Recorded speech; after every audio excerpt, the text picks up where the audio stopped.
Bulldozer ಬಾಬಾನಿಂದ ರೈತರಿಗೆ ಹೊಸ ಯೋಜನೆ. ಇನ್ನು ಮುಂದೆ ರೈತರ ಜಮೀನೇ ಪ್ರಯೋಗಾಲಯ. ರೈತರ ಹೊಲದಲ್ಲೇ ನಡೆಯಲಿದೆ ಸಂಶೋಧನೆ. ರೈತ ಉದ್ಯಮಿಯೂ ಆಗಲು ಯೋಗಿ ಮಹತ್ವದ ಹೆಜ್ಜೆ.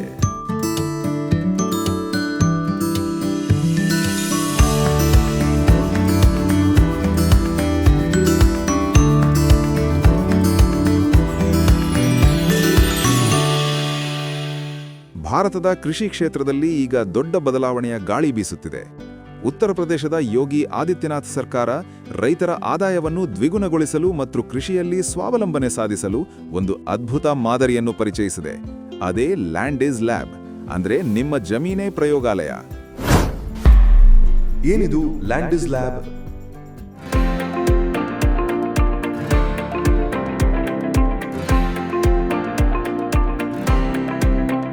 ಏನಿದು ನಿಮ್ಮ ಜಮೀನೇ ಪ್ರಯೋಗಾಲಯ ಯೋಜನೆ? ಸರಳವಾಗಿ ಹೇಳಬೇಕೆಂದ್ರೆ, ಕೃಷಿ ವಿಶ್ವವಿದ್ಯಾಲಯಗಳ ಸಂಶೋಧನೆಗಳು ಕೇವಲ ಪ್ರಯೋಗಾಲಯಕ್ಕೆ ಸೀಮಿತವಾಗಬಾರದು, ಅವು ನೇರವಾಗಿ ರೈತನ ಹೊಲಕ್ಕೆ ತಲುಪಬೇಕು ಅನ್ನೋದೇ ಈ ಯೋಜನೆಯ ಉದ್ದೇಶ.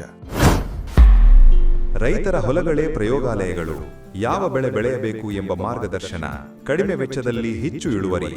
ಪ್ರತಿ ಜಿಲ್ಲೆಯ ಕೃಷಿ ವಿಜ್ಞಾನ ಕೇಂದ್ರಗಳು ಈಗ ರೈತರ ಹೊಲಗಳನ್ನೇ ಪ್ರಯೋಗಾಲಯಗಳಾಗಿ ಬಳಸಿಕೊಳ್ಳಲಿವೆ. ಮಣ್ಣಿನ ಆರೋಗ್ಯಕ್ಕೆ ಅನುಗುಣವಾಗಿ ಯಾವ ಬೆಳೆ ಬೆಳೆಯಬೇಕು ಎಂಬ ಮಾರ್ಗದರ್ಶನ ಸಿಗಲಿದೆ. ಕಡಿಮೆ ವೆಚ್ಚದಲ್ಲಿ ಅತಿ ಹೆಚ್ಚು ಇಳುವರಿ ಪಡೆಯುವುದು ಈ ಮಾದರಿಯ ಮುಖ್ಯ ಉದ್ದೇಶ. ಯೋಜನೆಯ ಉದ್ದೇಶ ಮತ್ತು ಲಾಭ.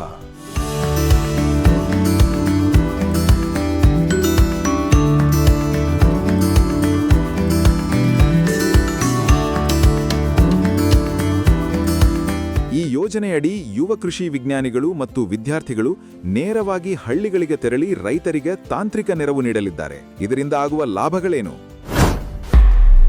ಮಣ್ಣಿನ ಫಲವತ್ತತೆ ಹೆಚ್ಚಳ, ಹೊಸ ತಳಿಯ ಪರಿಚಯ, ರೈತರು ಉದ್ಯಮಿಗಳಾಗಲು ಸಹಕಾರಿ. ರಾಸಾಯನಿಕ ಗೊಬ್ಬರಗಳ ಬಳಕೆ ಕಡಿಮೆಯಾಗಿ ಮಣ್ಣಿನ ಫಲವತ್ತತೆ ಹೆಚ್ಚುತ್ತದೆ. ಹೊಸ ತಳಿಯ ಬಿತ್ತನೆ ಬೀಜಗಳ ಪರಿಚಯವಾಗುತ್ತದೆ. ರೈತರು ಕೇವಲ ಬೆಳೆಗಾರರಾಗದೆ ಕೃಷಿ ಉದ್ಯಮಿಗಳಾಗಿ ಬೆಳೆಯಲು ಸಹಕಾರಿಯಾಗುತ್ತದೆ.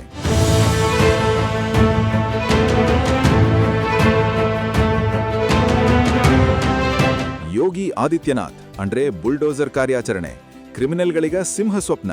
ಇದು ಇಡೀ ದೇಶಕ್ಕೆ ಗೊತ್ತಿರುವ ವಿಚಾರ. ಸಿಎಂ ಯೋಗಿ ಉತ್ತರ ಪ್ರದೇಶದ ಕೃಷಿಕರ ಬಗ್ಗೆಯೂ ಅನೇಕ ಯೋಜನೆಗಳನ್ನು ತಮ್ಮ ರಾಜ್ಯದಲ್ಲಿ ಜಾರಿಗೆ ತಂದಿದ್ದಾರೆ.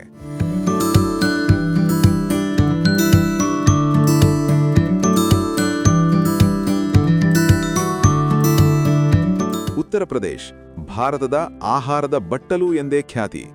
ಯೋಗಿ ಸರ್ಕಾರ ಕೈಗೊಂಡಿರುವ ಅನೇಕ ಯೋಜನೆಗಳು ಇದಕ್ಕೆ ಸಹಕಾರಿಯಾಗಿವೆ. ಅಧಿಕಾರಕ್ಕೆ ಬಂದ ಮೊದಲ ದಿನವೇ ಯೋಗಿ ಸರ್ಕಾರ 36,000 ಕೋಟಿ ರೂಪಾಯಿಗಳ ರೈತ ಸಾಲ ಮನ್ನಾ ಮಾಡುವ ಮೂಲಕ ದೊಡ್ಡ ಹೆಜ್ಜೆ ಇಟ್ಟಿತು. ಅಲ್ಲಿಂದ ಆರಂಭವಾದ ಈ ಯಾನ ಇಂದಿನ ಲ್ಯಾಂಡ್ ಈಸ್ ಲ್ಯಾಬ್ ಮಾದರಿಯವರೆಗೆ ಬಂದು ನಿಂತಿದೆ. ಅಷ್ಟೇ ಅಲ್ಲ, ಕಿಸಾನ್ ಪಾಠಶಾಲಾ ಅನ್ನೋ ಯೋಜನೆ ಮೂಲಕ ಲಕ್ಷಾಂತರ ರೈತರಿಗೆ ಆಧುನಿಕ ಕೃಷಿ ಪದ್ಧತಿಗಳ ಬಗ್ಗೆ ಹೊಲಗಳಲ್ಲೇ ತರಬೇತಿ ನೀಡಲಾಗುತ್ತಿದೆ. ದಶಕಗಳಿಂದ ನೆನೆಗುದಿಗೆ ಬಿದ್ದಿದ್ದ 18ಕ್ಕೂ ಹೆಚ್ಚು ಬೃಹತ್ ನೀರಾವರಿ ಯೋಜನೆಗಳನ್ನು ಪೂರ್ಣಗೊಳಿಸಿ ಲಕ್ಷಾಂತರ ಹೆಕ್ಟೇರ್ ಭೂಮಿಗೆ ನೀರು ನುಣಿಸಲಾಗಿದೆ. ಹಿಂದಿನ ಸರ್ಕಾರಗಳ ಅವಧಿಯ ಬಾಕಿ ಸೇರಿ ದಾಖಲೆ ಮಟ್ಟದ 2 ಲಕ್ಷಕ್ಕೂ ಅಧಿಕ ಹಣವನ್ನು ರೈತರ ಬ್ಯಾಂಕ್ ಖಾತೆಗೆ ನೇರವಾಗಿ ಜಮಾಯಿಸಲಾಗಿದೆ. ಉತ್ತರ ಪ್ರದೇಶ ಈಗ ದೇಶದ ಅತಿ ದೊಡ್ಡ ಸಕ್ಕರೆ ಮತ್ತು ಎಥನಾಲ್ ಉತ್ಪಾದಕ ರಾಜ್ಯ. ಆಹಾರ ಸಂಸ್ಕರಣಾ ಘಟಕಗಳಿಗೆ ನೀಡುತ್ತಿರುವ ಉತ್ತೇಜನದಿಂದ ಗ್ರಾಮೀಣ ಭಾಗದಲ್ಲಿ ಸಾವಿರಾರು ಉದ್ಯೋಗ ಸೃಷ್ಟಿಯಾಗುತ್ತಿದೆ. ಇದೆಲ್ಲದರ ಜೊತೆ ಈಗ ಲ್ಯಾಂಡ್ ಈಸ್ ಲ್ಯಾಬ್ ಯೋಜನೆ. ಈ ಯೋಜನೆಯಿಂದಾಗಿ ಸಂಶೋಧನೆ ಮತ್ತು ಕೃಷಿ ಒಂದಾಗಿದ್ದು ಇಳುವರಿ ಹೆಚ್ಚಾಗಿ ರಾಜ್ಯದ ಜಿಡಿಪಿಗೆ ಕೃಷಿ ವಲಯದ ಕೊಡುಗೆ ಹೆಚ್ಚಾಗಲಿದೆ. ಒಟ್ಟಾರೆ ತಂತ್ರಜ್ಞಾನ, ಮಾರುಕಟ್ಟೆ ಸಂಪರ್ಕ ಮತ್ತು ಸರ್ಕಾರದ ದೃಢ ಸಂಕಲ್ಪ ಇವು ಉತ್ತರ ಪ್ರದೇಶದ ಕೃಷಿ ಚಿತ್ರಣವನ್ನೇ ಬದಲಾಯಿಸಿವೆ.